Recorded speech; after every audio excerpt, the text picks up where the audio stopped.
So the first thing I want to do is just acknowledge the traditional owners of wherever we're gathering today and pay my respects to the Turrbal and Yugara people, which are the First Nations owners of the lands where QUT stands. We pay respects to elders, lords, customers and creation spirits and recognise that these lands have always been places of teaching, learning and research. And QUT acknowledges the important role that Aboriginal and Torres Strait Islander people play within the QUT community. So we are coming from QUT in Brisbane today, and Tea and Buns is all about just an opportunity for people to meet virtually, of course, but that's fine because it means that we can come from wherever we are and just spend an hour together talking about important leadership topics. And we've been running this session for over this is really now our third year that we've been running this. And every month, it's usually the last Thursday of the month, but we just had to change it for this month. Usually on the last Thursday of the month, just for 1 hour, we get together with somebody who can give us some tips and ideas, but we share the ideas. This is definitely a peer group. You know, we're here to learn from you as much as hopefully you can learn something that we want to talk with you about. So really, this is not just a webinar. This is about having a discussion, and we want to hear your comments and your thoughts and your insights, and we definitely want your questions. So the chat box is where you've now just been introducing yourself, and in the chat box is where you can put your comments and your questions. I will try and keep an eye on that, but if I miss anything, just raise your hand or, you know, just unmute, as long as it's one person at a time unmuting, so we don't have everybody at the same time. But as long as one person unmutes and says, "Hi Ruth, I want to ask a question," don't wait for me to you know, watch and make sure I don't miss it in the chat, okay? Because if you're talking in the chat, I may miss it. So yeah, any group, it's really important to have that attribute of respect. All questions are welcome. Nothing's beyond us, obviously, as long as it's respectful. Okay, that's really our core value here. So are we ready to crack on? I wanted to just very quickly first though, before I introduce Shari, is to say that we did ask for some feedback actually at the end of last year. We have now over the last 2 years had over 800 people join us for a tea and buns session. Obviously people can't always come, and a lot of people watch the recordings, and I am recording today folks, just to let you know. So I can cut things if you really don't want it in there, but it's best if you, you know, if there's anything private, don't say it, just in case it goes out on the recording. But so a lot of people do join us live, which I think is the best way to enjoy tea and buns. But if you can't, then you can always watch the recording, or if you love the live session, you think it's going to be really beneficial to your team, I will post the recording and you can share it with your team to watch the recording. But when we asked for this feedback, we had about 45 people fill out our survey, which is great, and all of the results are available in a blog. But I thought I'd just show you here that I'm really inspired and excited that Tea and Buns is really making some impact. 51% of you said that it's making an impact to you individually. 18% said it's making an impact on our team. 27% said that it's actually creating some organizational impact.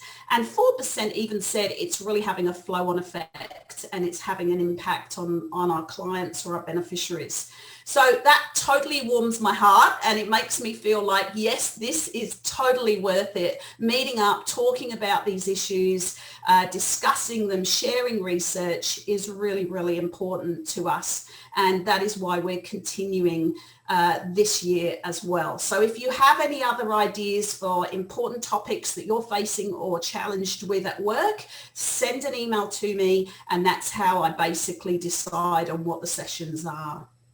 So this month was all about feedback, not least because I was asking for some feedback last year and actually sort of looking at the feedback and saying, what does that tell me? But also because there's been a lot of discussion at QUT at the moment about how we give feedback to students, how we give feedback to colleagues. You've heard there's lots of changes happening in the university sector. We've had redundancies, we've had restructures, we've had a lot of change going on, largely because of the pandemic, obviously. And because of that, we've all been trying to be really supportive to each other.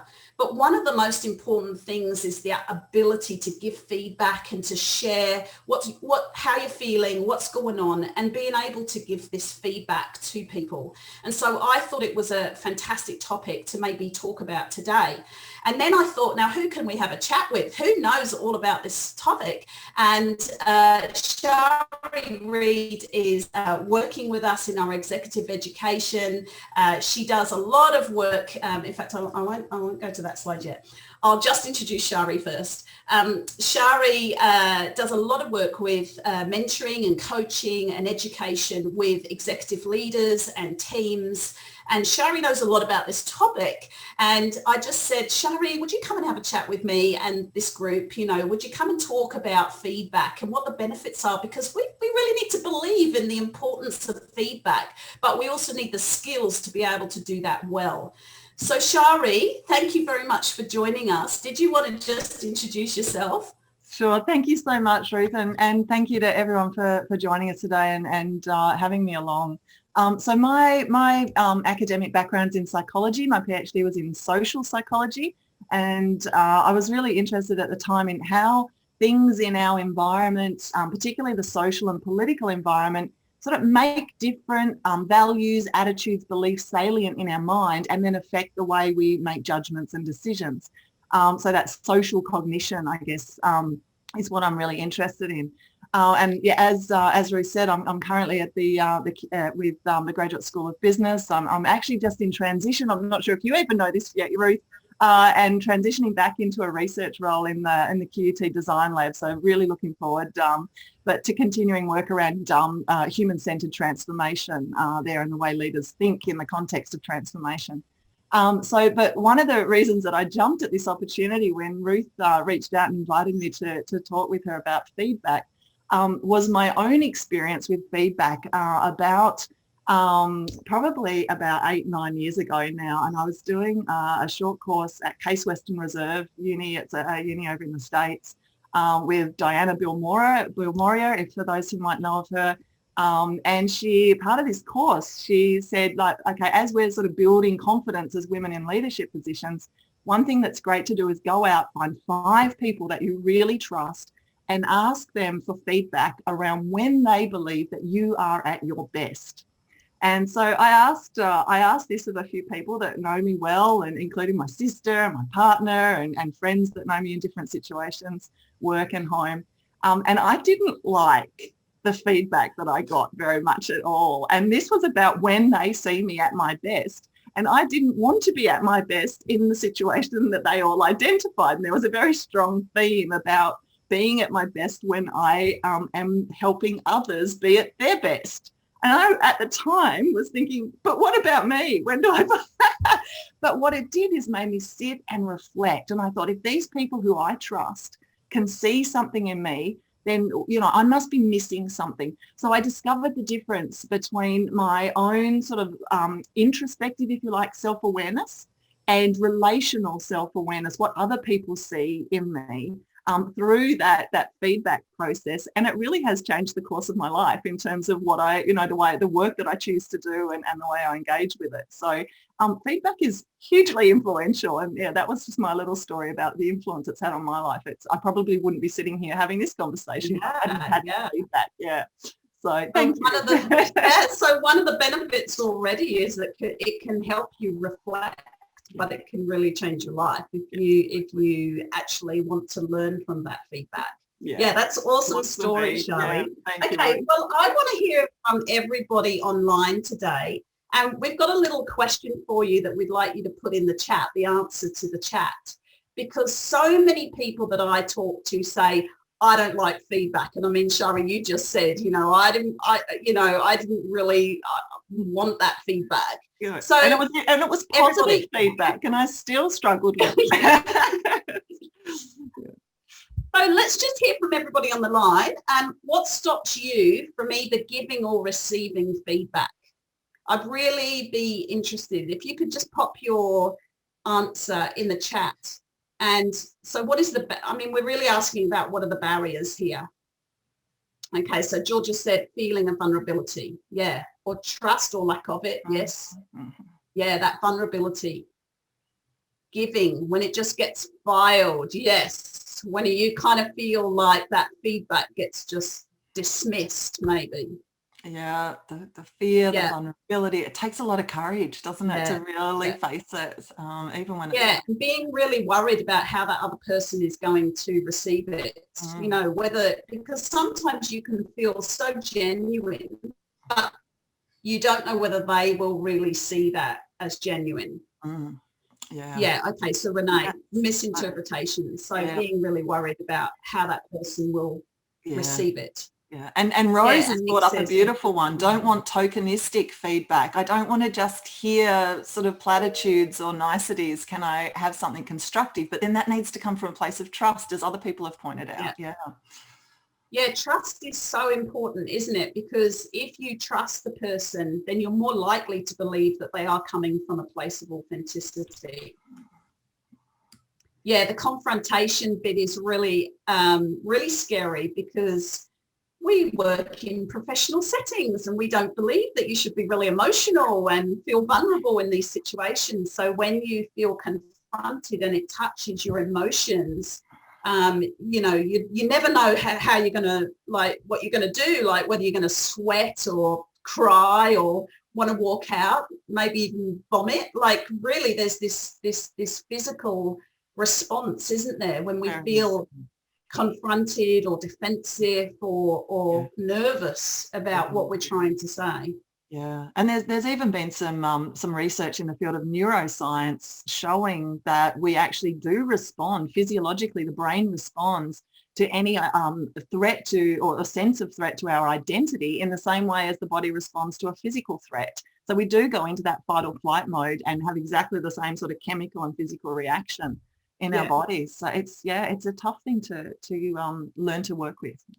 Sam's picked an interesting one there and said about the confidentiality. It's really hard to trust that. If you go and say something to someone and then you think they're going to go off and gossip and say, well, she said this, she said that, or he said that, you know, that's a difficult one as well, because you don't know, again, how it's going to be perceived and how it's going to, you know, be told, and that whispers, that Chinese whispers, that can happen.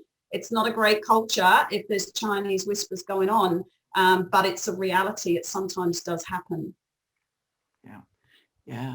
Another interesting one, not enough psychological safety, which I guess kind of relates to the trust issue as well. But a lot of these are cultural, aren't they, Ruth? They're things that don't exist just within one individual, but they're things that exist as a result of the relationship we have between us. So it's that's also, that third space is something we need to explore in talking about feedback.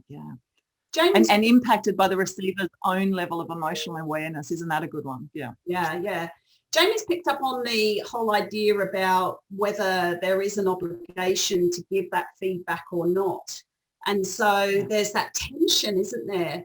And in fact, I do really want to ask you about this, Shari, is around agendas. You know, what is the role of us as leaders to consider what our agenda is when we want to give feedback? You know, should we actually be reflecting first and saying, now, is this something that's going to only benefit me because I can get it off my chest, or I have, I've been offended, or is it something that I really need to talk to this person about? Will it be helpful? Will it be in their best interest? Is there any thoughts on that, Shari? Yeah, that's a really, really good point. And I think sort of a couple of things there. As leaders, we need to, if we're going to sort of really honour and encourage, nurture a culture of feedback, rather than we talk about culture of blame, culture of feedback, these different sort of aspects of our culture, is that we need to be really transparent about what our broad agenda is for the organisation, for the team, whatever that might be. So that when we do need to have these conversations, it's really easy for us to actually connect, especially the developmental aspects of feedback and constructive, connect it to that broader goal or purpose of the team or the organisation. So I'm trying to bring you in and leverage your strengths and be part of something. So, but at the same time, I guess like my little story at the beginning there, if we don't have both the introspective self-awareness and understanding, when am I likely to interrupt? When am I likely to try and push my own sort of priorities and things that I want to get done here? And what about the relational awareness? How do I know how I come across? I think I'm being authentic and genuine, but is the other person actually perceiving it like that and coming from a good place? So I think there's lots of moving parts, but the more self-aware a leader can be, the more transparent we can be in our general communication, the more we'll be kind of putting capital in that bank of trust and psychological safety. And I think feedback can be more effective in that environment. Yeah. And we're certainly talking at the moment about all sorts of feedback. We're not talking about just formal or informal, but clearly there's some principles, whether it is, just chit chat and, hey, Elizabeth, great job there, thanks today, or whether it's really performance feedback and I need to sit down and coach you and tell you where you need to do better. That sort of more formal feedback. Yeah. Look, I just want to acknowledge one before we go on to sort of talk about then how we overcome all of this, okay? Because this is really great to hear what all these barriers are, and I think I'm identifying with a lot of them. But I just wanted to pick up on these communication skills. Mikkel has just said just about, it was Fran. Sorry, Fran, I was seeing, she said that often leaders lack the communication skills to deliver feedback in a values-based manner. So again, how much do you think, Shari, it comes down to our responsibility as people, not just leaders, but definitely as leaders, but just as people, how much responsibility do we need to take to developing our communication skills so that we can give and receive feedback really positively? Yeah, I totally agree with that comment that we do need to take more responsibility. And it's been over a decade since the World Economic Forum sort of came out with a report around the crisis of leadership around the world. And I think this is a big part of it, our ability to communicate as leaders and move away from that sort of control and command, I'm the hero, I have to have all the answers, and start moving into that space of empathy and learning to really listen properly and listening to understand, not listening to respond and have the answers. So look, one of I think the biggest things that leaders can do in preparation for giving and receiving feedback effectively is learning to really listen, to stop and listen and go and start to notice, when do I jump into a conversation? When do I interrupt? Do I do it to solve the other person's problem? Am I a rescuer? Do I do it because actually that part of the conversation is not that interesting to me and I'd like to take it in this other direction? So it's all about me and my agenda, and really starting to notice, when do you tend to disrupt somebody else's process? Because we can give ourselves feedback. If you stop and you're allowed to talk something through for long enough, often you can solve the problem yourself just by talking about it out loud and having the other person just nod and listen. Yeah. So I think a huge responsibility for us as leaders there to learn how to listen and see that as an extremely probably the number one communication skill that's currently missing from a lot of skill sets. Yeah. Well, look, thank you, everybody, for sharing all of that. And that really has highlighted that there are some quite significant barriers to this.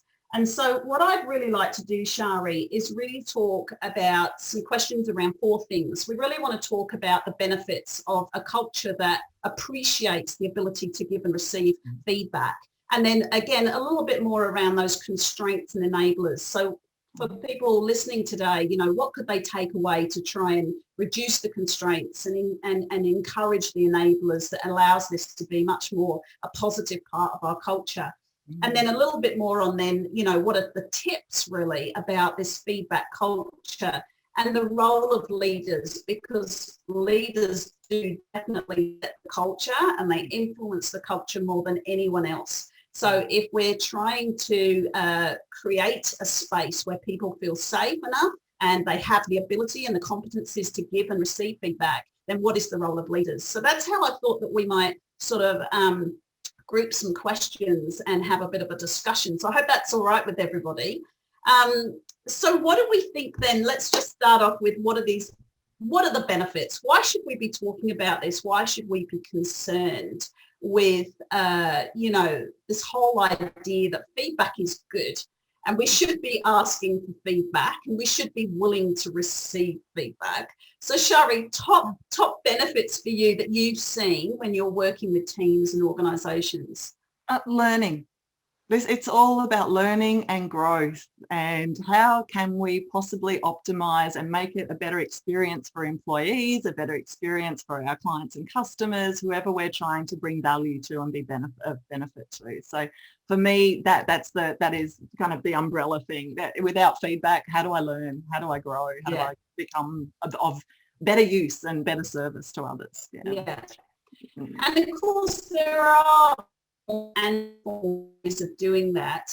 In fact, many of you on the session today are from non-profit organisations, and I've been doing a lot of talking with people about donor feedback and actually trying to get feedback from your beneficiaries, so people that you work with and the donors that support you. But of course, that may be done in a more formal way or a structured way. But there's people that you work with, who sit across the room from you in your office, or, you meet in meetings, or even in my case, students who come along to my lectures.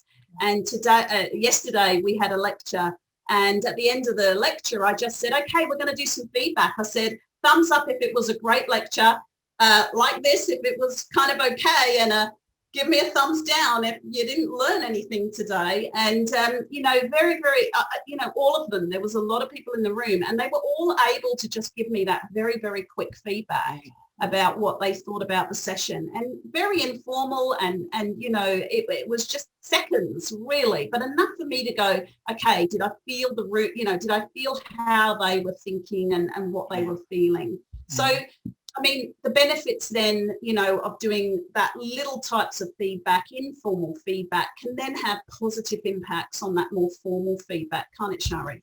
Absolutely, because you're constantly working on culture there, and inviting that this is a safe space. Please, I'm interested in your thoughts. I'm interested in how I'm creating an environment that is useful to you. So I do a similar thing at the end of a lot of my sessions. I'll bring everybody together in a circle, which some of the executives absolutely love these things, but hopefully by that stage I've got them on board.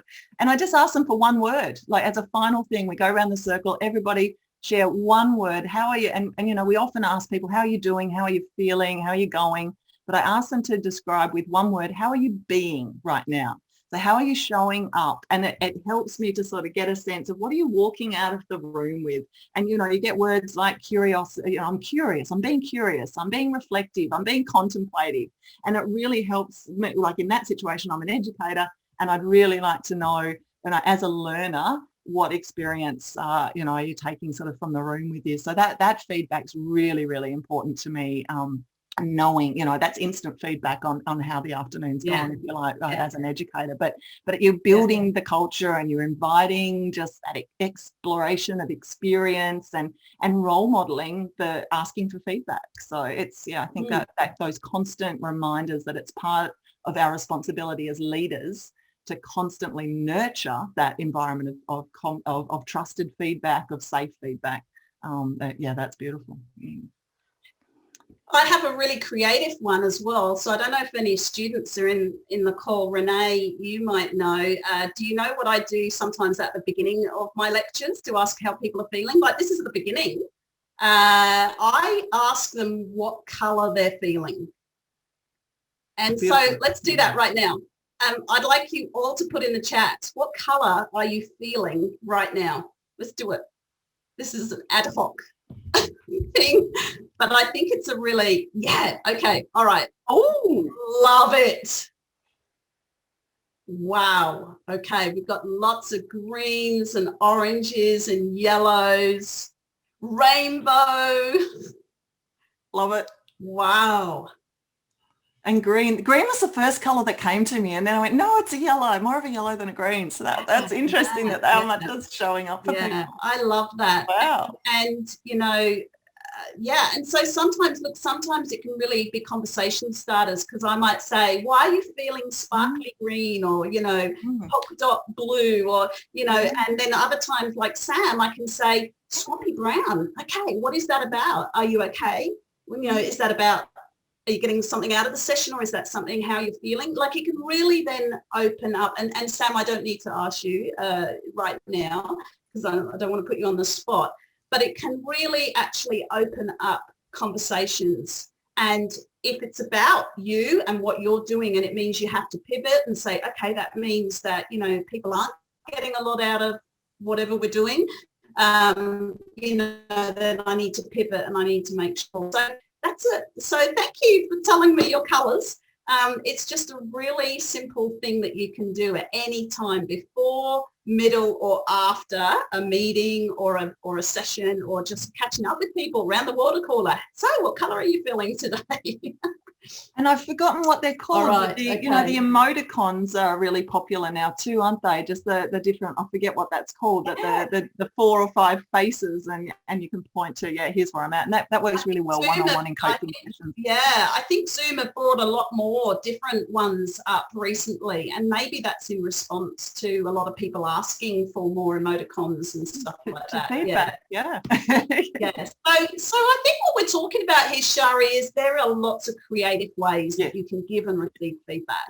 You know, it can be fun. It can actually be something that you can introduce as a really important but fun way of starting discussions and talking about things. I also use, so I hope you don't mind this, guys. Here's another tip for you. I use sometimes the imagery of a battery, and I say, how full is your battery right now? You know, and so again, you could put in, you know, I'm feeling 20% right now, or I'm feeling 100%, I'm fully charged. And that another way is to gain feedback on how people are engaged, or how people are feeling, you know, motivated to be engaged. So because I say, you know, if we were all batteries, we'd be charging ourselves constantly, wouldn't we? Because we want full connection. We want to be able to feel really empowered, engaged and motivated. So if you just ask people with, you know, how's your battery power going? So Jamie, come and tell me, how's your battery power going at the moment? Are you at 400%, or are you kind of like, you know, 50% or something like that? Let's see what he says. You don't have to put people on the spot, of course, but you can encourage people and do that. Battery power is probably simmering at about 30%. Obviously, playing in sports, you know, the physical taxes it has on the sort of the central nervous system, it can be quite sapping in that sense.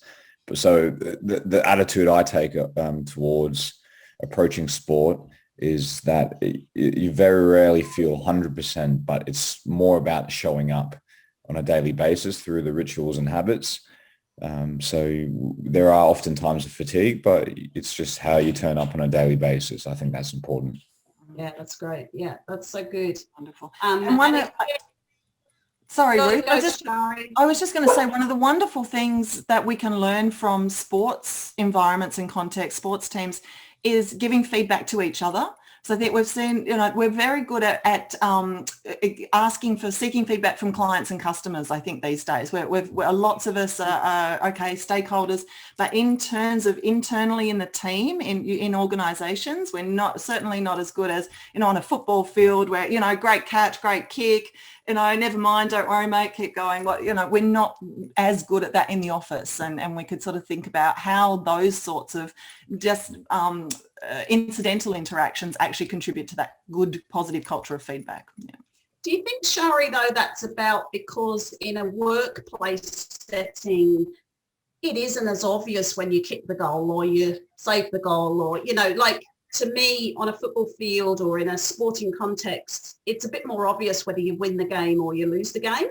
Whereas in a workplace setting, we're not very good at going, yay, we've kicked a goal, or we've met a KPI, or we've worked together to achieve, you know, our next donation or whatever. We're not very good at kind of understanding where we do or don't hit the mark, and then sort of giving feedback to each other as a team about how we can do better. Yeah, I think it's also balancing what we pay attention to as well, Ruth, because we do lots of the times we're paying attention to what we did wrong and how do we fix it and what do we do, or not making a mistake. How I'm paying attention to actually getting it right as opposed to learning as I go. So the more we can sort of pay sort of more balanced attention to both moments that offer us an opportunity to learn, as well as moments to celebrate, hey, we did it, we learned it and we executed on it, or just those little moments that matter to each other. You know, you see someone coming out of a meeting smiling, hey, that must have gone well done. You know, what those little things that give the other person an opportunity to stop and do that little moment of reflection. What can I learn? What sort of level of self-awareness can I get from this moment? So it's just, those constant little reminders for each other. Yeah. Now, is there any questions from anybody? Anybody want to pick up on that or share something that you do to encourage people to share feedback, or is there any questions? Yeah, go Nick. Shari, you mentioned that we don't do well in organizations, especially when it comes to giving feedbacks. There's this theatric that happens in organizations. The annual performance review. Oh, yeah. And a dreadful experience for everyone, the giver and the person. If I had a way, that needs to be abolished in organizations, but what needs to be done? What's your share on that?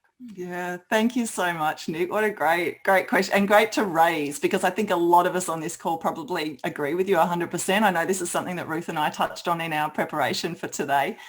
So in the handout, actually, I've provided a reference by Gifford, and it's the report was called Could Do Better, and it's a systematic review of the literature to date. I think it was about 2 or 3 years ago now, and they looked at all of the performance management, you know, the annual review kind of literature, and said, yeah, look, we agree, we probably should abolish this system. This isn't a great system, but if you have to do it, what we recommend to you is actually to separate the administrative and the developmental parts of the conversation. So they're parts of the conversation that you have to make sure people move up, you know, a pay level, or just sort of HR processes, and that's a policy and you need to tick the boxes. But make a time for that, make it very clear that this is the administrative part of this, and okay, we just have to get through it.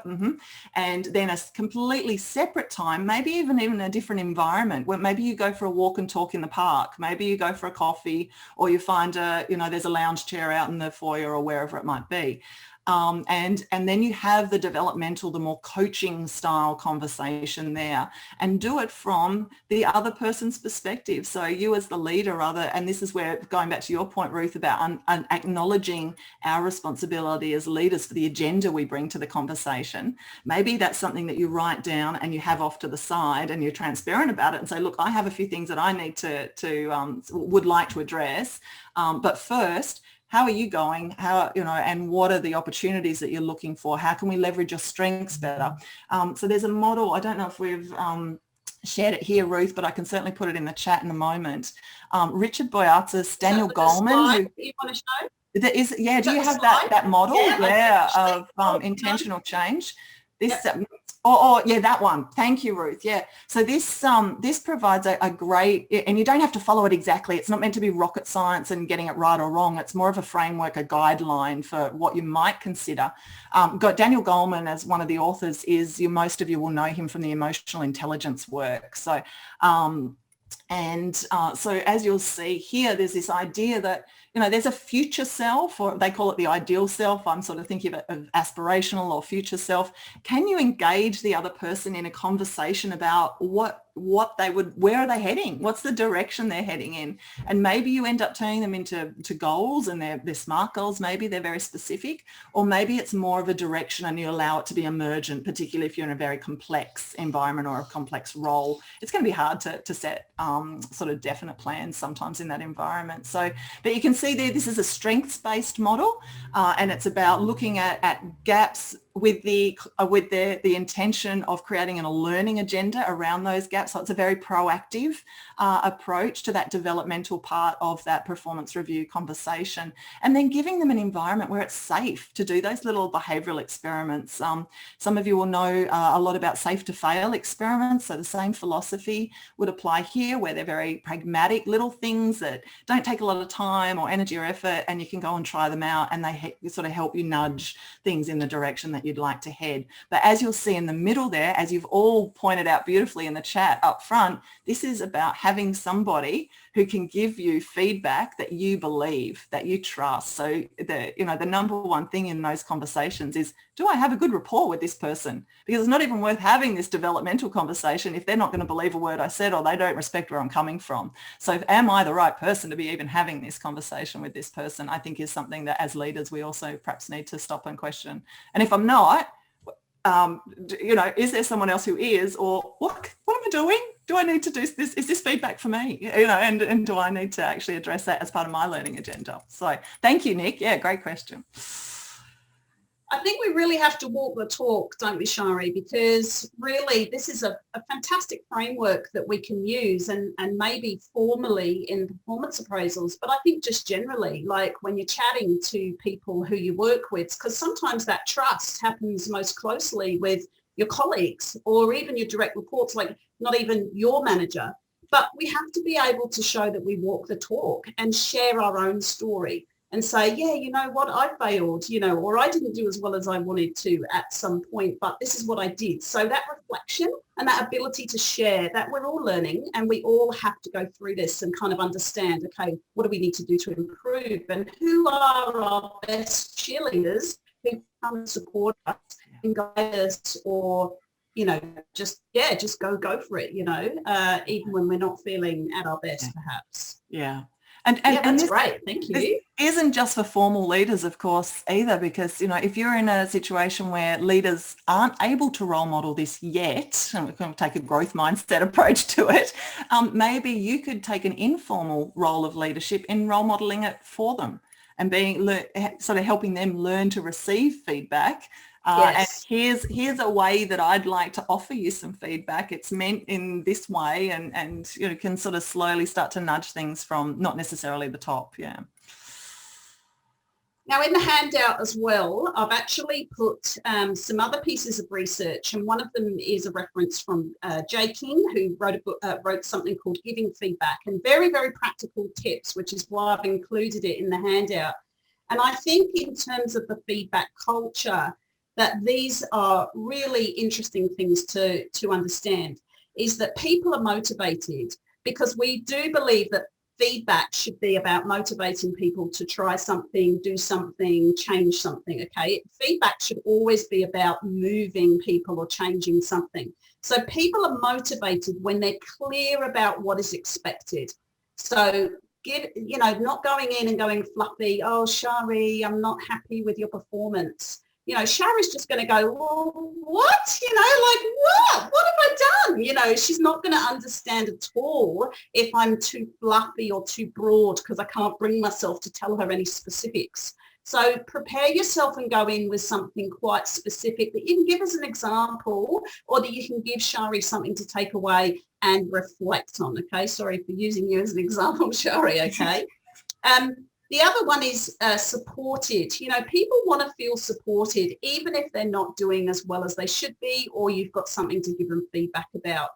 So if it is something that they go, yeah, I just don't understand what we're doing, or I don't understand that skill that I need, or that report that needs to be written, or whatever it is, they still want to feel supported, even if you're telling them, that something needs to change or they need to improve their performance. They need to be recognised for their efforts. And I'm not into this kind of whole sandwich thing. You've probably heard, oh, good. I'm glad you agree with me, Shari. I don't like the give them a good thing, give them a bad thing, give them a good thing. That's called the sandwich feedback. I think that's a little bit old hat now. We don't really agree with that. But they still need to be recognised for what they are good at, because that's what motivates you. So, I do have strengths. I do have them. So it's about within the conversation, acknowledging people for what they do, what they contribute, and the value that they do bring to the team. And say, you know, Shari, you are an amazing person in this area. Like, we really appreciate that. But I think where we can pull up, where we could work better as a team, or where you could really feel more fulfilled is maybe in this area. That's my observation. So really enabling Shari to feel in that conversation, you know, that yes, I recognize and value what you do bring to the team, but here is a way that I can support you to develop further, that sort of thing. I hope that makes sense. And I suppose the next one is similar, contributing in a way that is positive and recognizable. So again, giving people really specific ways of things that you really do value about them, and then give them freedom to express their views and ideas. Feedback is not one way, okay? I think that's one of the fears that we have, is that it's all going to be about me telling you something that I do or don't like about you. And we really need to dismiss that idea and say, no, actually, this is feedback. Conversation should be two-way. And that's why perhaps performance appraisals are so awful.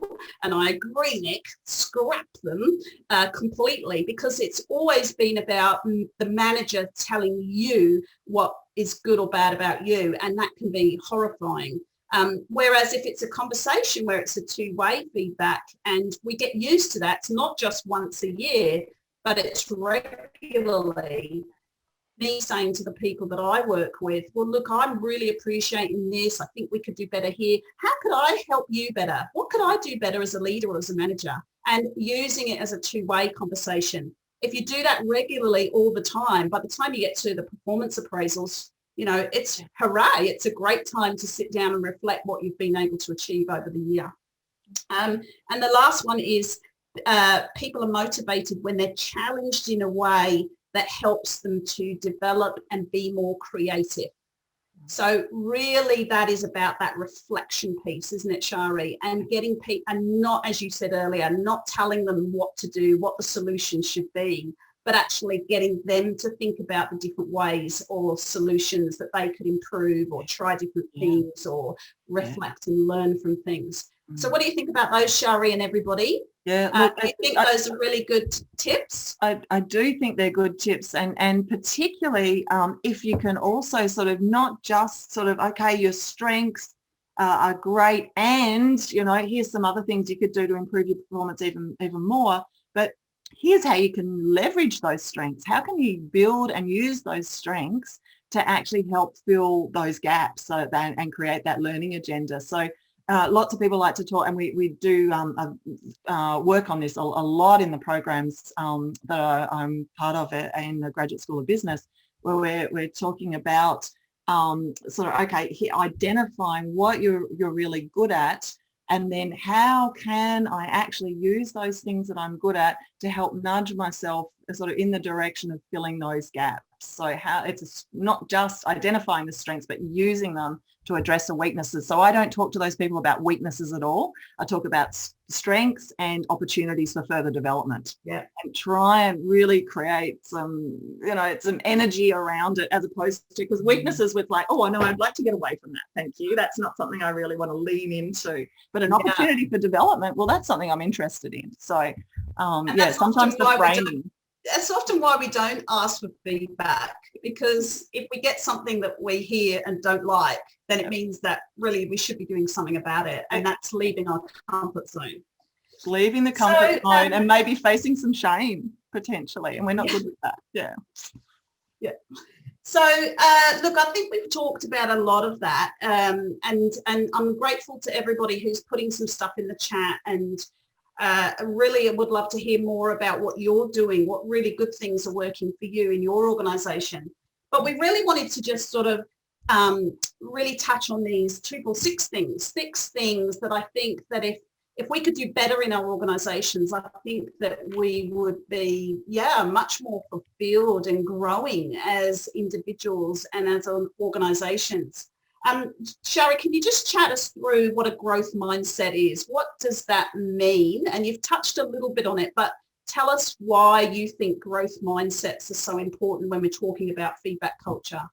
Yeah, look, again, this is about my point about learning, I guess, and feedback being about learning and being curious. So the growth mindset, some of you might know Carol Dweck's work. She's an educational psychologist from the States. And so she was really interested in the difference between kids that sort of lean in and have a go at everything and kids that sort of stand back and go, oh, yeah, nah, I'm not good at that. So, and so what she found is fixed mindset versus growth mindset. And fixed mindset tends to be people who believe that, well, this is the IQ, the skill set that I was born with. I'm not good at that other stuff, so I'm just going to stay away from it. I can never do it. Growth mindset is, well, I just haven't had an opportunity to interact and do it enough and practice it enough to be good at yet.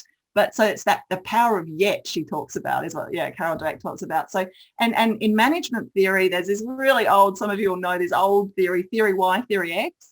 And, you know, there's managers that believe, theory Y, that everybody's a bit lazy and we don't really want to be at work and we're only there to get our dollar and get out of there. And then theory Y is, you know, people are actually engaged and interested, and some people find their work really meaningful. And so your mindset like if you have a fixed and mindset as a manager, as a leader, and believe that, you know, people are only there, you know, because they have to be, then you can imagine the difference that makes to the type of feedback you give compared to a manager who believes that you're capable of anything if we give you the opportunity, and you're there because you are interested and you do want to make a difference. So they're worlds apart. So having that growth mindset and that growth orientation as a leader will help to create the culture anyway, without sort of focusing specifically on things like feedback. Yeah. Yeah. And there are so many great tools that you can find on the internet and, you know, around the place that help you develop growth mindsets in your team. Loads and loads of activities now, because it's quite a big field of research and practice. And I use some of it as well with my students, etc. So yeah, it really is a great thing to learn more about and use the tools to help you develop growth mindsets in your teams. And to be honest, if you don't have a growth mindset, don't give feedback. What's the point? You're not. It's a learning tool. So yeah, it's more. Yeah, that's a good point. Finding mentors and asking for feedback. Again, I think this is going back to what we were saying. Get used to getting feedback yourself, you know, and when you start to cultivate that within your own life, it means that you're learning from your mentors about what's good and how they say things and what feels good to you, so you can then pass that on. So again, getting used to the fact that feedback is okay, even if it's not really what you want to hear or it's surprising truth. I think it's Brené Brown who talks about the surprising truth, you know, and sometimes, you know, we have to feel vulnerable in those times. So when some of you actually put in the chat at the very beginning that it's vulnerability that stops you, that's okay. Brené Brown will say that vulnerability is a very good thing to have and to feel, and it shouldn't be a barrier. It should be something that you sit with and you learn to not ignore or to just push aside and go, I don't want to feel vulnerable. It's actually to embrace vulnerability. So anyway, we're not talking about Brené, but I think that's a really good point to remember, that vulnerability can be a barrier, or we can embrace it and say, no. One of the things I learned from one of my favorite yoga teachers, Leslie Kaminoff in New York, and he told me it's not safe to never be vulnerable. Like if you don't open up, you miss the potential for connection and for learning, and it's not safe. So yeah, fantastic. Build skills in reflective practice. I think we've talked about that. Focusing on building trust, respect, and gratitude. Being curious and asking questions. I think we've covered that a bit, but I really just want to finish with empathy. Shari, there's a lot of talk in, you know, the sector, I suppose, at the moment around empathy and the importance of empathy. And also that's a Brené thing as well that has really helped us bring that conversation within teams and organizations. What do you feel about empathy and why we haven't really been using this as a very important tool within organizations and teams, and how can we use empathy more? Yeah, it is. Look, I guess from my perspective and sort of my observations, of others in different organisations. Empathy, it does require a little bit of vulnerability because we open ourselves up to somebody else's perspective, which means we might be wrong. We can learn that we're wrong by taking on board somebody else's perspective. So it's that vulnerable, fearful place that we've been staying away from. But when we really embrace empathy, what we really learn is how other people are experiencing the world, and can we integrate those different perspectives so that, you know, everybody's needs and are respected and valued. And we've just got a great question. Is empathy restricted by our own self-awareness? And I would absolutely say yes to that, it's when when you become self-aware enough to say, oh, here are my lenses, here are my blinkers, here's the way I've been conditioned in the world and the training that I have. And maybe I can drop that and see what else, you know, is out there, what other points of view, what other experiences other people are having. Then we might develop more empathy. So, and people on here would know, but just make sure you know the difference between empathy and sympathy, right? And empathy and compassion. And also empathy is not just for other people, empathy is for ourselves as well. And going, hold on, do I actually understand my own perspective in this situation? Or am I looking at myself from the perspective of the other? And obviously, oftentimes that other is in a position of power or authority. And how are they looking at me? Well, maybe they don't understand my context, and I need to advocate for myself and have that empathy to voice my own perspective there. So empathy is huge, and I think we've learned so much about empathy during COVID, during lockdown, and understanding that people aren't experiencing the changes in the world in the same way. Yeah. And maybe if we used more empathy, we wouldn't be giving so much feedback to people, because we'd actually started by, you know, putting yourself in other people's shoes and going, you know what, that's my agenda. I don't really need to say that. You know, maybe I'll just look at my own self and work on my own self before I give that feedback.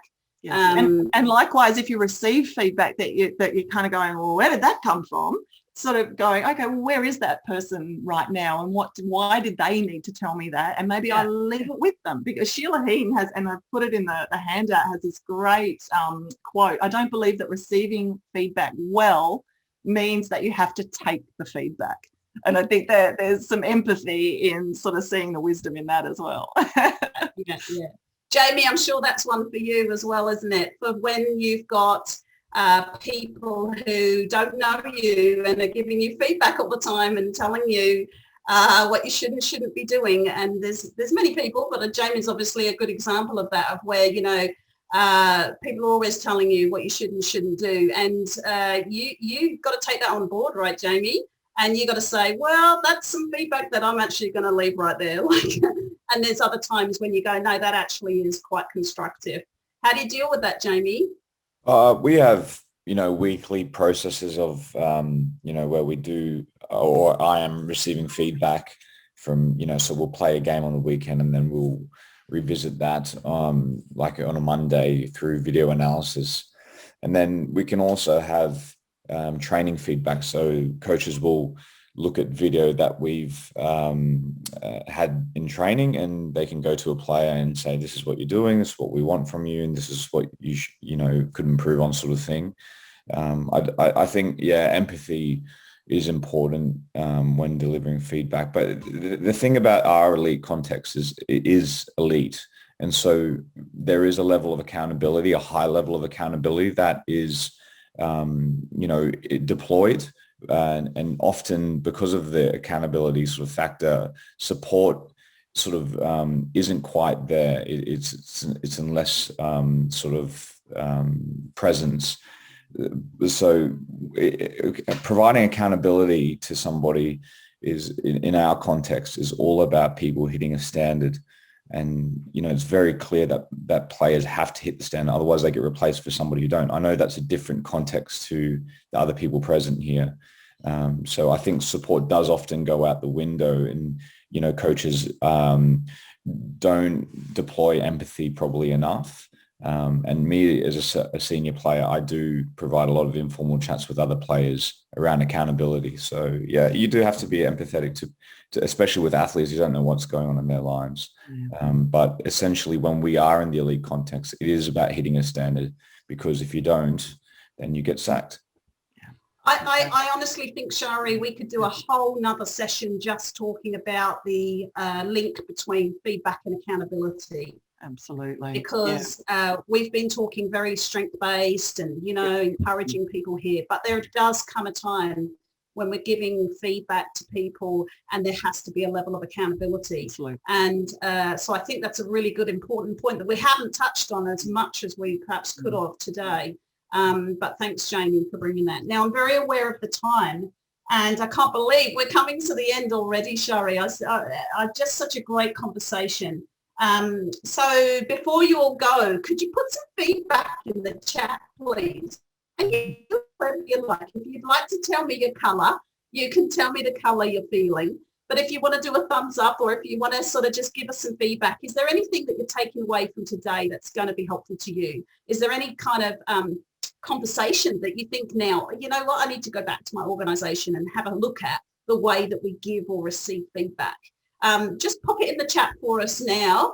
We better walk the talk and ask you, you know, have you gotten something out of even just literally talking about these issues? Because sometimes in cultures, it's not until we start talking about it that it actually gets us to reflect and think and start going, you know, I could do that better.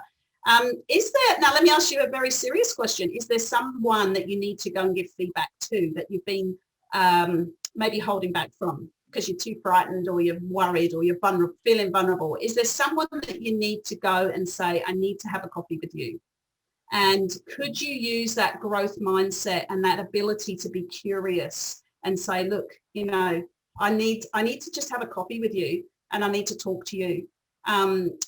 You know what, that would be the best outcome for me, from everybody, you know, if you're kind of feeling empowered to do that today and could go and really, build your courage as well as vulnerability, using that vulnerability to drive you to have better relationships at work. That would be great.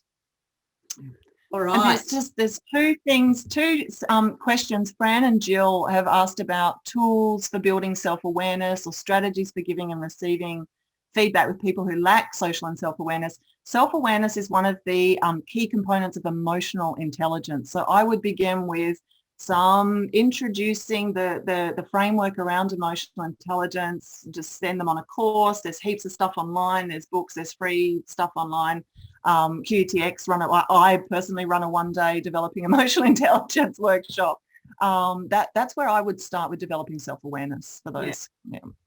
There's also some other resources I've put in the handouts as well. There's some good books on the art and science of giving, receiving feedback well. There's also a TEDx talk that's really good about the joy of getting feedback. I mean, share those resources with your team. If there are people that you think are really, need to learn this stuff more, do it with generosity and kindness and say, let's build a culture of good feedback and let's all do this together. Let's look at a TEDx talk and then, discuss it or things like that. And slowly you will be able to build throughout your team without pointing the finger at anybody and saying you can't do it very well.